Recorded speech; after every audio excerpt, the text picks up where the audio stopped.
सबसे बड़ा पुण्य है परोपकार करना, सबसे बड़ा धर्म है परोपकार करना, और सबसे बड़ा पाप है किसी को हर्ट करना, किसी को नुकसान पहुंचाना, किसी को कष्ट देना, किसी को तकलीफ देना। ये सबसे बड़ा पाप है।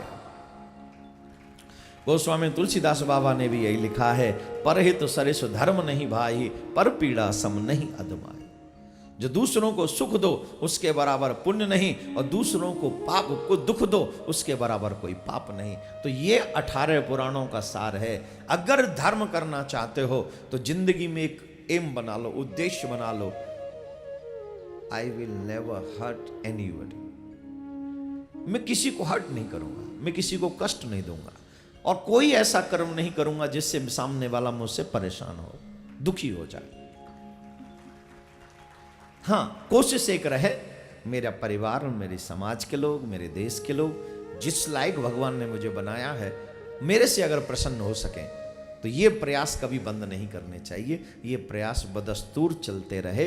यही भागवत सुनकर, यही अनेकों पुराण सुनकर हमारे जीवन में ये थोड़ा सा बदलाव आना चाहिए, तो यही सबसे बड़ा धर्म हो जाएगा। बोलो राधे राधे। जोर से बोलना पड़ेगा, और जोर से बोलना पड़ेगा। कल आपने कथा श्रवण की कि भगवान श्री द्वारकाधीश रुक्मणी जी के साथ में विवाह करते हैं,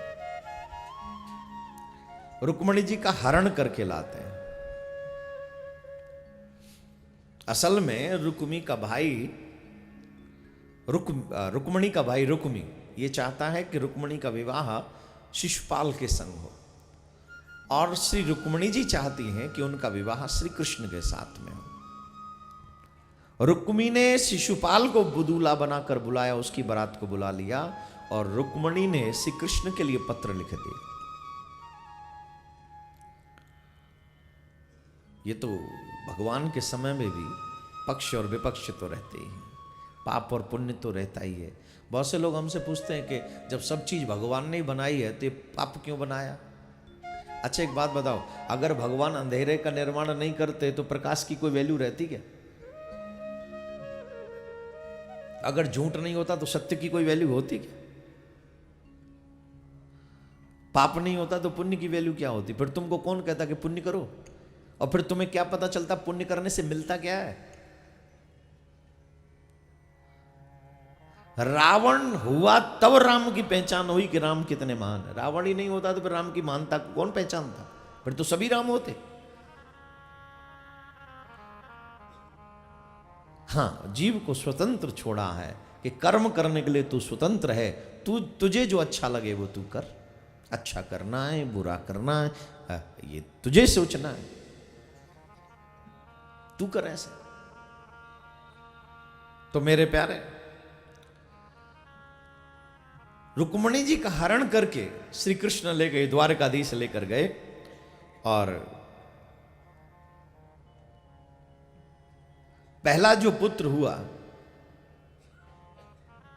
उसे एक दुष्ट हरण करके ले गया जिनका नाम प्रद्युम्न था।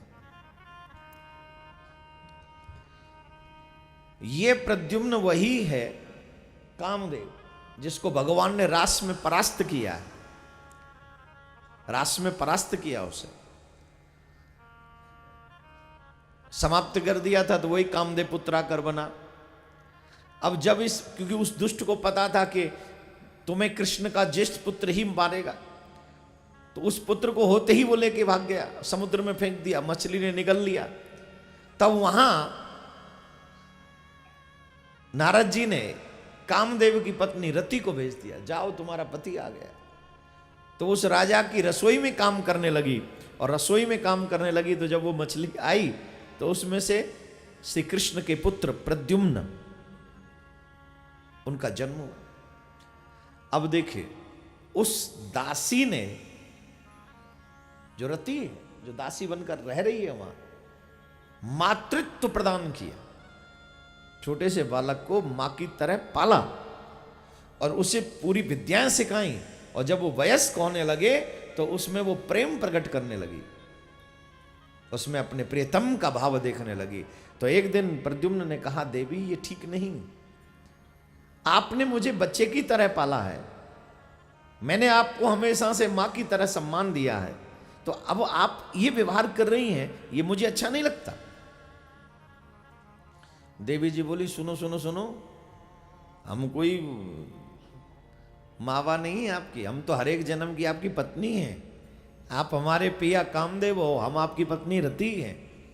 ये तो लीला ऐसी चल रही है कि हमको आपको आके देखना पड़ा, नहीं तो कहां ये सब हम करते। तब कामदेव को अर्थात प्रद्युम्न को ये बात पता चली और प्रद्युम्न ने फिर उस दुष्ट का वध किया। और भगवान को जब पता चला कि मेरा पुत्र द्वारिका आया है और अकेला नहीं मैं पत्नी के आया है, तो पूरी द्वारका में महा महोत्सव मनाया गया। क्योंकि इतना बड़ा, पहले तो दुख था पुत्र चला गया, अब पुत्र आया तो दुल्हन लेकर आया है, तो ऑब्वियसली सास ससुर बन गए। कन्हैया पहली बार ससुर बने हैं, राधे राधे बोलना पड़ेगा इनको, ससुर बनने की बधाई। एक नया रिश्ता जब आता है ना तो कुछ न कुछ नया मिलता है। एक जैसे जैसे पहले बच्चे होते हैं तो बेटा कहा जाता है, फिर बड़े होते हैं तो एजी कहा जाता है, फिर और बड़े होते हैं तो लोग पापा कहते हैं, फिर और बड़े होते हैं तो लोग दादा कहते हैं, नाना कहते हैं, नानी कहते हैं, दादी कहते हैं। तो जैसे जैसे उम्र बढ़ती चली जाती है, पद प्रतिष्ठा बढ़ती चली जाती है। लेकिन ये सब पद प्रतिष्ठा ही ना बढ़े, जैसे जैसे उम्र बढ़े वैसे वैसे आपका सत्कर्म भी बढ़े, वैसे वैसे आपका भजन भी बढ़े, जिससे ये पद प्रतिष्ठा तो यहीं रह जाएगी, लेकिन आपका भजन आपके साथ जाए। इसके लिए आपको भजन भी साथ में बढ़ाना चाहिए। बोलो राधे राधे। ऐसे नहीं चलेगा काम, जोर से बोलना पड़ेगा और जोर से बोलना पड़ेगा।